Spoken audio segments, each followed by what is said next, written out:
Welcome to another edition of the Dementia Care Partner Talk Show. Now, here's dementia care expert Teepa Snow and your host, Greg Phelps.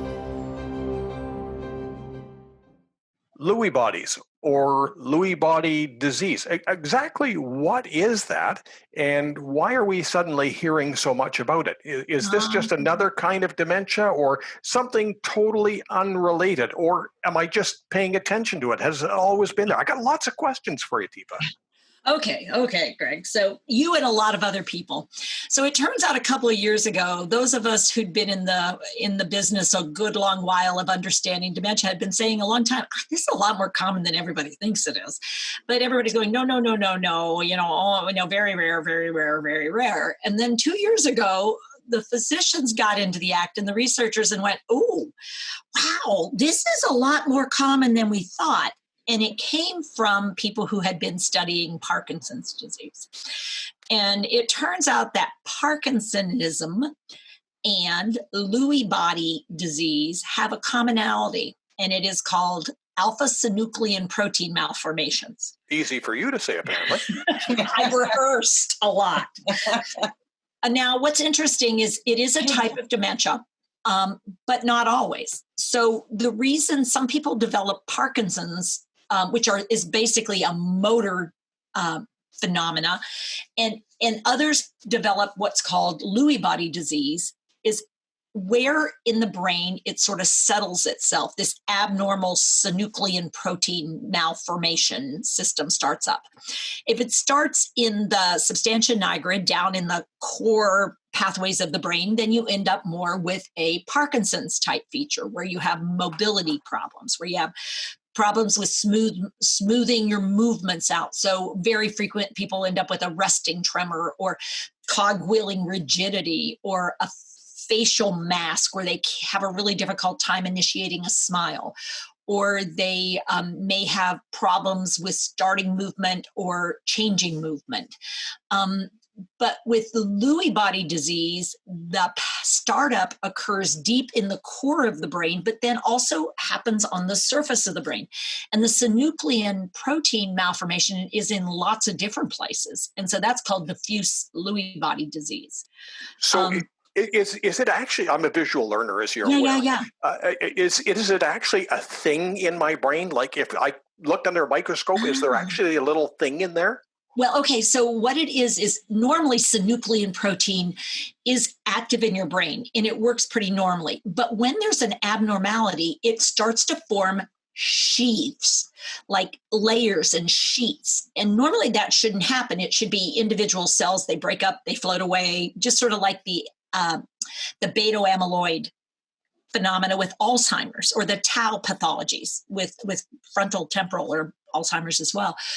But in this one, these abnormal protein sheets start to flow and build up. And when they build up in certain areas, when they're very busy, they block transmissions of messages. And then other times they don't.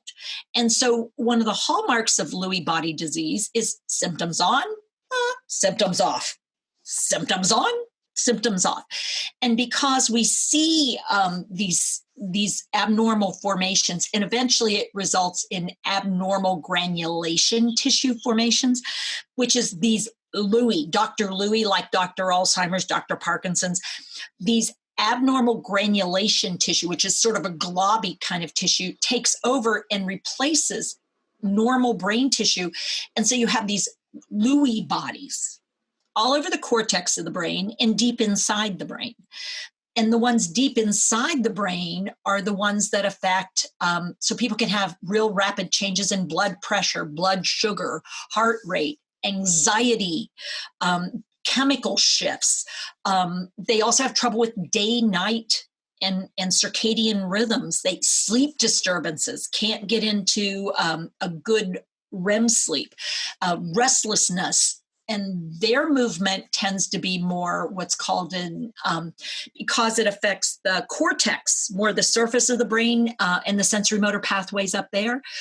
They can have disturbances where they think things are touching them and they feel things on their fingertips or on their toes. There's these spider webs or something's going under my skin and it's right there. So they have disturbances of sensation. They might have visual disturbances if it occurs in the occipital lobe, where they see things, animals, children, people, or lines moving, or snakes on the floor instead of a carpet, or a cord. And then in the front of their brain, where you usually do your thinking, they may have delusional thinking, where they think things have happened that have not happened. Their brain makes up memories that are inaccurate and fills in the spaces with fake stuff. People stolen things. People are doing things they shouldn't. They're trying to break in. The little people are in the closet and nobody will let them out, and they're crying. And so it's a really disturbing dementia in that it's primarily the diffuse Lewy body can look a lot like a psychiatric episode, psychosis, rather than actually paranoia, looking like a dementia. And so people are often misidentified, misdiagnosed, and mismanaged, and they have hypersensitivity to medications about 50% of the time. So we use the term dementia, and as you've explained in previous programs, it covers a whole spectrum, perhaps up to 100 different forms of dementia. Or more. Or more. Are we going to look back at someday in the future and say Lewy body also describes this vast array of... It's going to get interesting. I think as what they did when they what the physicians did when they discovered that this thing was much more prevalent than they thought. And some researchers are finding up to 30% of all dementias involve some of this synuclein protein problem, which is why people have more mixed picture dementia than we thought. In other words, you can have more than one kind going on. One starts, a second jumps on, these abnormal proteins, or vascular in addition. People could start with Parkinson's and end up with, they could go with Alzheimer's, they could develop Lewy body.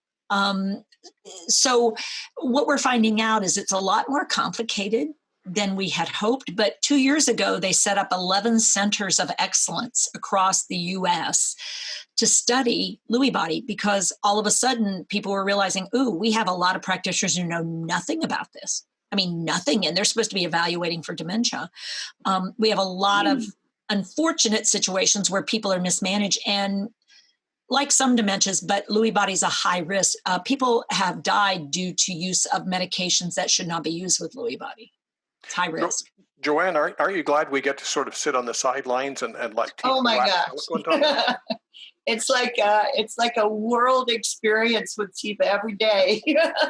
There's so much crap stored up there. Sometimes it just comes flowing out. So you get me on Lewy body. I particularly have, that's one of my soapboxes is, there's people who have falls that we can't explain, and people go chasing blood pressure and blood sugar instead of looking for the possibility of Lewy body disease.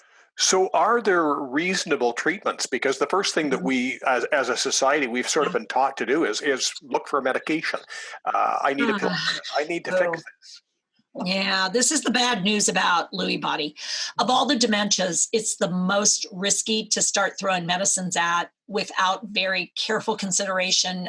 Start low, go slow is an admonition for this condition, if there was ever one, because the symptoms turn off and on.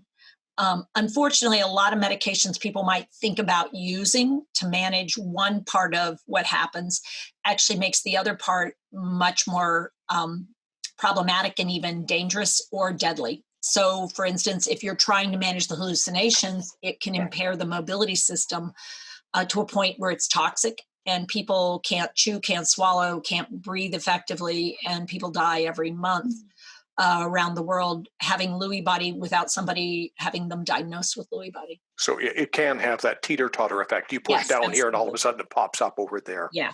And it's about 50% of people with Lewy body have a hypersensitivity to meds. Like they've always had a history of having odd reactions to meds or strong reactions to meds.